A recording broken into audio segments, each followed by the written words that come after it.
डोक्याला हात लावून तसेच डोळे उघडले तर समोर दिव्याचा चेहरा दिसला. त्याच्या चेहऱ्यावर स्माईल आली, पण थोड्या वेळासाठीच.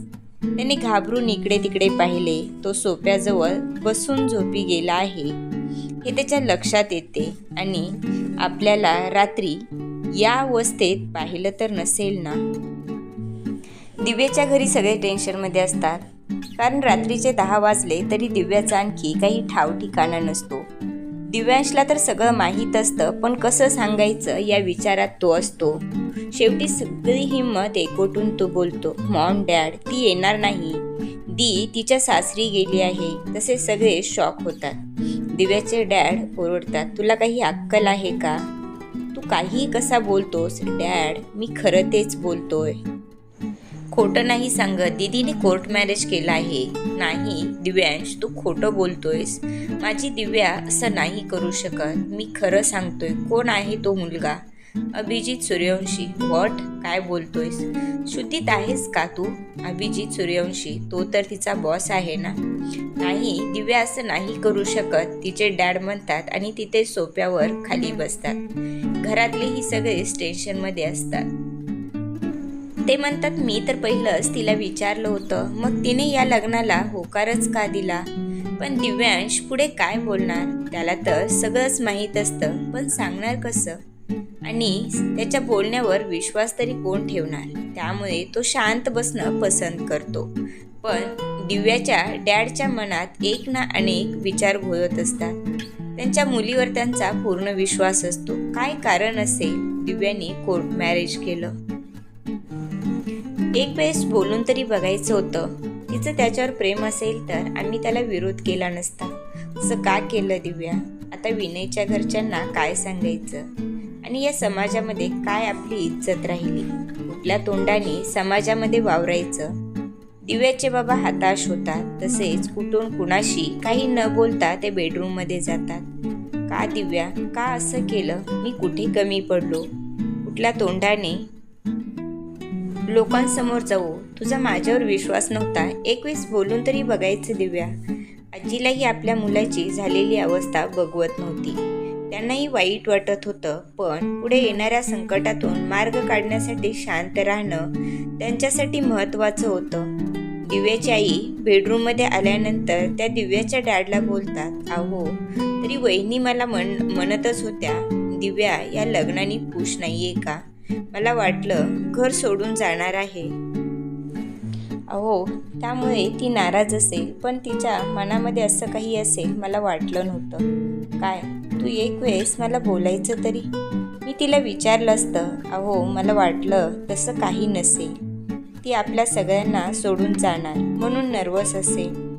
आता विनयच्या घरच्यांना काय उत्तर द्यायचं या विचारातच तिचे बाबा असतात. अभिजितच्या आजीने दिव्याच्या घरी जाऊन त्यांच्या घरच्यांनाही आमंत्रण द्यायचं ठरवतात. त्या घरात कोणाशीच काही बोलत नाही. सकाळी स्वतःच आवरून खाली येतात तर त्यांना समोर राघव दिसतो. त्या राघवला म्हणतात, माझं थोडंसं बाहेर काम आहे, चल आपण दोघं जाऊन येऊ. म्हणून त्या राघवला घेऊन कुणाला काही न सांगता बाहेर पडतात आणि त्या दिव्याच्या घरी येऊन पोहोचतात. दारावरची बेल वाजवतात. एवढ्या सकाळी कोण आला असेल हा विचार करतच त्या किचनमधून बाहेर येऊन दरवाजा ओपन करतात. तर समोर एक कणखर व्यक्तिमत्व बघून त्या आश्चर्यचकित होतात. आजी हात जोडतात आणि म्हणतात, मी वैजयंतीबाई सूर्यवंशी, अभिजित सूर्यवंशीची आजी. तसेच दिव्याची आई त्यांना हात जोडते. तोच दिव्याचे बाबाही खाली येतात आणि समोरील व्यक्तीला बघून दिव्याच्या आईला म्हणतात, त्यांना आत तरी बोलाव. त्यावर दिव्याची आई भानावर येते आणि त्यांना आत येण्याची विनंती करते. तशा त्या आतमध्ये येतात आणि सोफ्यावरती बसतात. मी यासाठी आले होते, काल दिव्या आणि अभिजितनी कोर्ट मॅरेज केलं आहे. त्या दोघांचे एकमेकावर प्रेम होते. त्यांच्या मनाने जरी त्यांनी लग्न केलं असलं तरी आपण मोठे म्हणून त्यांना समजून घेतलं पाहिजे. आणि या लग्नामागे एक कारण आहे, ते वेळ आली की मी तुम्हाला सांगेल. हे सगळं सांगण्यासाठी माझ्याकडे पुरावे नाही. योग्य वेळी सगळं काही तुमच्या समोर येईल. त्यावेळेस मुलांनी जो निर्णय घेतला तो योग्य आहे हे तुम्हालाही समजेल. असो, आज आम्ही एक छोटीशी पूजा ठेवली आहे. मुलांना आशीर्वाद देण्यासाठी तुम्हीही यावं अशी आमची इच्छा आहे. म्हणून त्या दिव्याच्या बाबासमोर हात जोडतात. तसे ते त्यांना बोलतात, नाही माई, तुम्ही आमच्यापेक्षा मोठ्या आहात. असा हात जोडून आम्हाला लाजवू नका, पण माफ करा.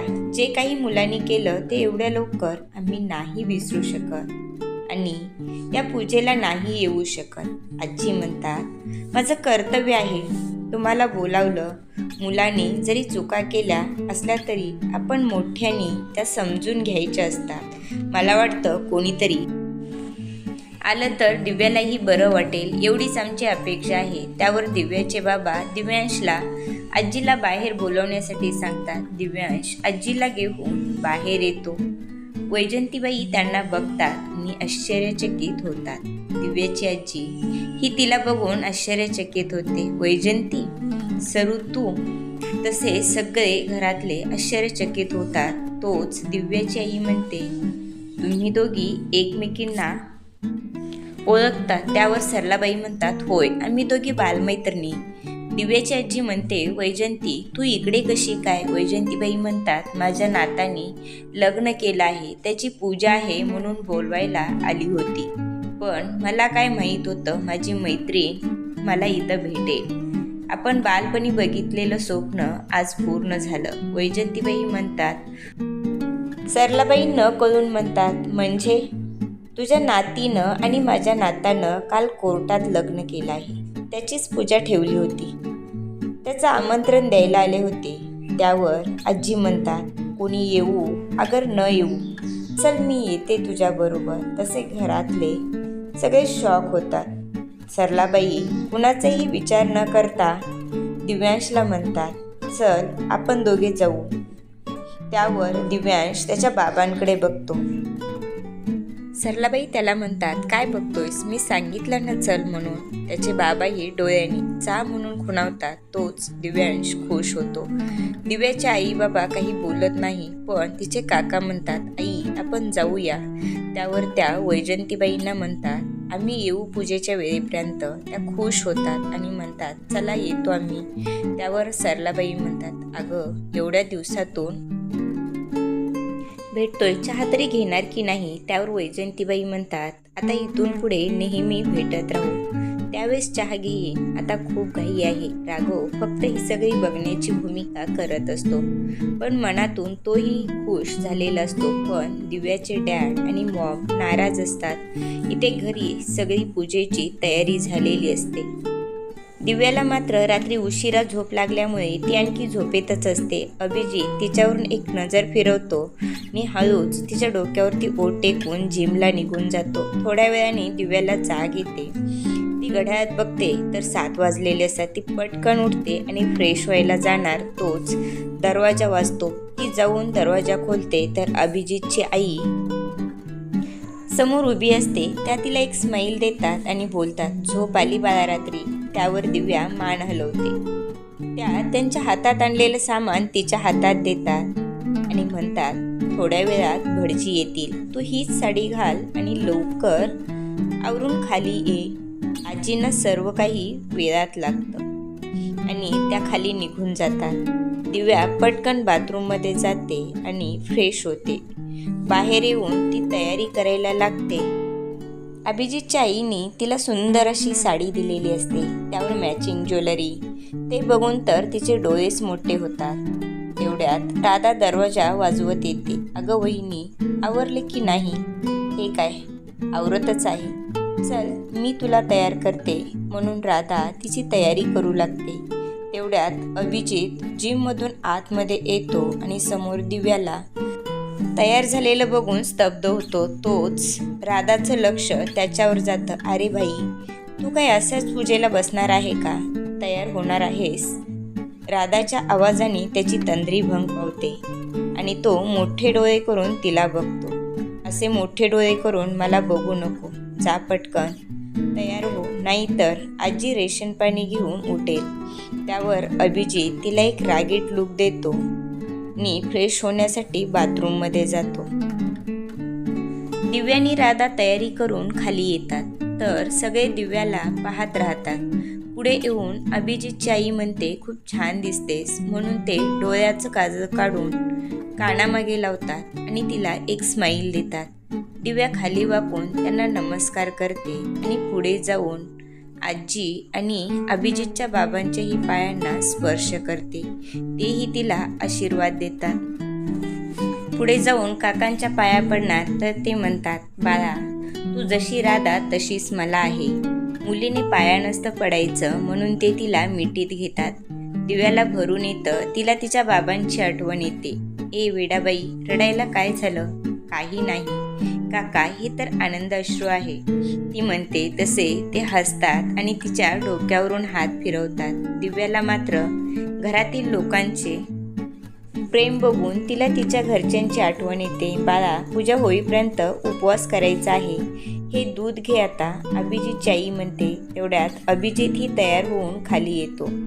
आजीच्या आणि बाबांच्या पायांना स्पर्श करून राघवच्या बाजूला जाऊन बसतो. पण राघव त्याला इग्नोर करतो. अभिजितला माहीत असतं रात्री जो त्याने पराक्रम केला आहे त्यामुळे तो चिडला आहे. तो त्याच्या कानात हळूच बोलतो, सॉरी यार, बस कर ना आता, किती चिडणार आहेस. तेवढ्यात ब्राह्मण येतात, पूजेची तयारी करतात आणि त्या दोघांना पूजेला बसायला सांगतात. तोच दिव्याची नजर दरवाजाकडे जाते. नी दरवाजातून आजीला येताना बघून ती शॉक होते. दिव्या अशी का बघत आहे म्हणून आजी दरवाजाकडे बघतात. तर सरलाबाई दरवाजातून आत येत असतात. तसं दिव्याच्या चेहऱ्यावर उडालेला गोंधळ हे राघव आणि आजी बघत असतात. हे फक्त राघव आणि आजीलाच माहीत असतं. त्यापाठोपाठ दिव्यांश, काका आणि काकू येतात. तसं दिव्याला तर हे खरं की खोटं यावर विश्वासच बसत नसतो. ती मनातच म्हणते, हे कसं शक्य आहे. अभिजितला तर हे स्वप्न बघतो की काय असंच वाटत होतं. तो राघवकडे बघतो तर तो त्याच्याकडे बघून हसत असतो. दिव्या पळत जाऊन तिच्या काकांना मिठी मारते. तसे काका तिच्या डोक्यावरून हात फिरवतात. तसं ती मोठ्याने रडायला लागते. तिचे काका तिच्या डोक्यावरून हात फिरवत, वेडी आहेस का तू, का रडत आहेस. आता तिचे काका म्हणतात. ती हळूच काकांना विचारते, मॉम आणि डॅड नाही आले, रागावले असतील ना माझ्यावर, ते मला माफ करणार नाहीत ना. त्यावर काका म्हणतात, जास्त दिवस नाही रागवणार, थोडा वेळ दे त्याला. तशी ती मान हलवते. पण ती आता त्यांना काय सांगणार होती. हे तर सगळं तिच्या मनाविरुद्ध झालं आहे. तर सांगून तरी काय फायदा. जे झालं ते बदलू तर शकत नाही. पण घरातील सगळे लोक बघितल्यानंतर तिला धीर मिळाला. जे पुढे होईल त्याला सामोरे जायचं तिनं ठरवलं होतं. तेवढ्यात अभिजितची आजी येऊन सरलाबाईंना मिठी मारतात. त्या दोघींना बघून दिव्याला आश्चर्य वाटतं. त्या दोघी हसून बोलत असतात, जशी काही त्यांची खूप दिवसाची ओळख आहे. दिव्या तर आश्चर्यचकित होऊन त्यांनाच बघत होती. तीच अवस्था अभिजितच्या आईची होती. आजीचं लक्ष अभिजितच्या आईकडे गेलं आणि त्या हसून म्हणाल्या, अरे मी तर ओळख करून द्यायला विसरली. तसं आजी बोलू लागल्या, ही माझी बालमैत्रीण आणि दिव्याची आजी. तसा अभिजित त्या दोघींकडे बघू लागला. हे दिव्याचे काका आणि काकू आणि हा दिव्याचा भाऊ. त्यांनी सर्वांची ओळख करून दिली. दिव्या तर शॉक होऊन फक्त त्यांना बघत राहिली. तोच आजीने पुढे येऊन तिला मिठीत घेतलं आणि म्हणाल्या, तुला या घरात कुठल्याही प्रकारचा त्रास होणार नाही. आम्ही दोघींना बालमैत्रिणी आहोत आणि आमची इच्छा सुद्धा हीच होती, तीच देवाने पूर्ण केली. आजीचं बोलणं ऐकून अभिजितच्या चेहऱ्यावर स्माईल आली. पण दिव्याने मात्र त्याच्यावर एक रागीट नजर टाकली. तसा अभिजितने चेहरा निर्विकार केला.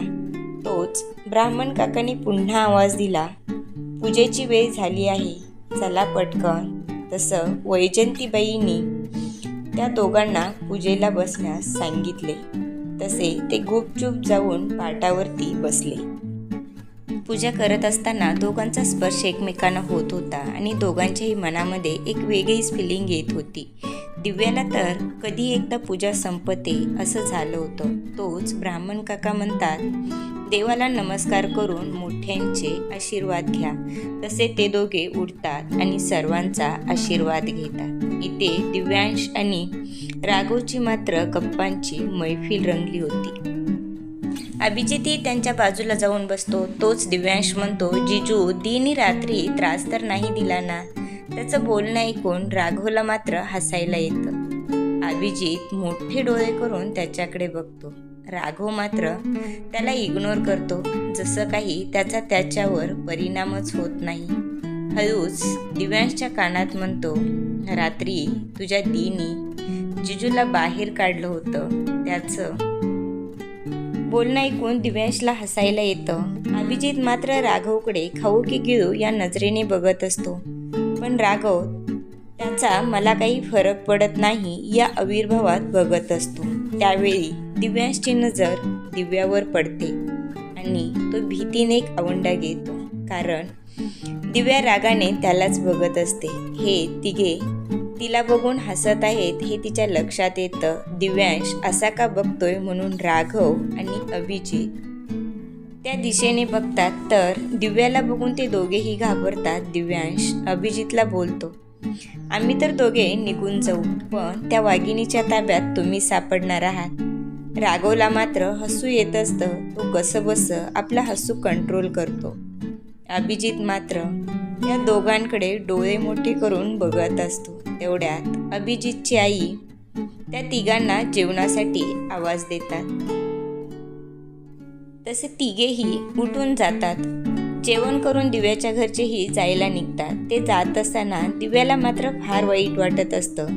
तसं सरलाबाई तिच्या जवळ येतात, तिला मिठीत घेतात आणि बोलतात, जसं ते तुझं घर आहे तसंच हे सुद्धा तुझं घर आहे. तोच वैजंतीबाई पुढे येऊन तिला मिठीत घेतात आणि बोलतात, तुला जर कोणी या घरात त्रास दिला तर फक्त मला येऊन सांग. दिव्या तिरक्या नजरेने अभिजितकडे बघते, तसा तो मोठे डोळे करून आजीकडे बघतो. दिव्याचं घर आणि घरातील माणसे बघून काका आणि काकू खुश असतात.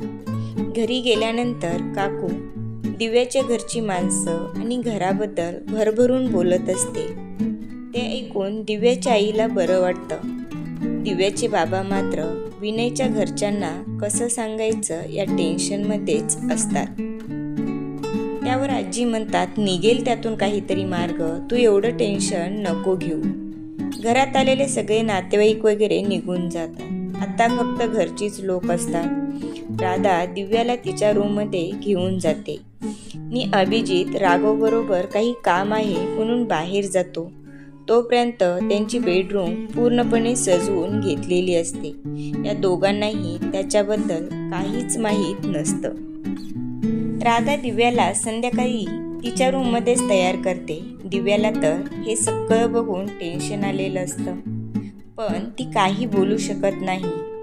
तिला तयार करून त्यांच्या बेडरूममध्ये सोडून येते. अभिजित रात्री 10च्या दरम्यान येतो आणि बेडरूममध्ये जातो. आतला नजारा बघून तो शॉक होतो. दिव्या तर त्याला रागातच बघत असते. अभिजितला कळतं आता आपलं काही खरं नाही. तो हळूच रूममध्ये पाऊल टाकतो आणि दरवाजा बंद करतो. तोच दिव्या त्याच्या पुढे दत्त म्हणून उभी राहते. अभिजित एक आवंडा घेतो. तिला काही न बोलता तिच्या साईडने तसाच फ्रेश होण्यासाठी निघून जातो. ती मात्र त्याला जाताना बघतच राहते. तो फ्रेश होऊन बाहेर येतो तर दिव्या त्याची वाट बघत उभी असते. ती त्याच्या पुढे जाऊन उभी राहते आणि त्याला बोलते, हे सगळं तुम्हीच करायला लावलं ना? अभिजित तिच्यावर एक कटाक्ष टाकतो. त्या रागातही ती खूप सुंदर दिसत असते.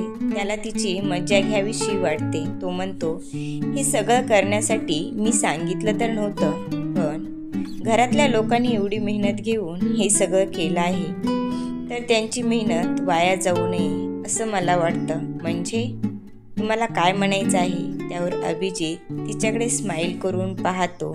त्यावर दिव्यामध्ये हे जे काही तुमच्या मनात आहे ना त्याचा विचारसुद्धा करू नका. तसा अभिजित आणखीन थोडासा पुढे सरकतो आणि तिला कमरेत हात घालून जवळ ओढतो. तशी त्याच्या स्पर्शाने दिव्या स्तब्ध होते. अभिजित तिच्या डोळ्यात पाहत असतो. ते एकमेकांच्या डोळ्यात एवढे हरवून जातात. अभिजित तसाच त्याचा चेहरा तिच्या चेहऱ्याजवळ आणतो. दिव्या घाबरून डोळे बंद करते. अभिजित तिच्या डोक्यावरती ओठ टेकवतो आणि बाजूला होतो. दिव्या मात्र अजूनही डोळे बंद करून उभी असते. अभिजित बेडवर जाऊन तिला पाहत बसतो. बराच वेळ कोणतीच हालचाल न झाल्यामुळे दिव्या हळूच डोळे उघडून बघते तर अभिजित बेडवर पडून तिच्याकडे बघून हसत असतो. तिला ओशाळल्यासारखं होतं. जा चेंज करून ये, तो तिला म्हणतो. ती काहीही न बोलता चेंज करायला जाते. तोपर्यंत अभिजित बेडवरील सगळी फुले वगैरे गोळा करून डस्टबिनमध्ये टाकतो. ती चेंज करून येईपर्यंत अभिजितने पूर्ण बेड क्लीन केलेला असतो. ती अभिजितवरून एक नजर फिरवते आणि सोफ्यावर जाऊन आडवी होते. तोच अभिजित तिला म्हणतो, सोफ्यावरती झोप येणार नाही. बेड खूप मोठा आहे. तू एका साईडला झोपू शकते जर तुझ्यावरती कंट्रोल असेल तर. धन्यवाद. जर तुम्हाला माझी कथा आवडत असेल तर कथेला लाईक करा, सबस्क्राईब करा आणि बाजूचे बेल आयकॉन प्रेस करा. म्हणजे नवीन व्हिडिओ आले की नोटिफिकेशन मिळेल.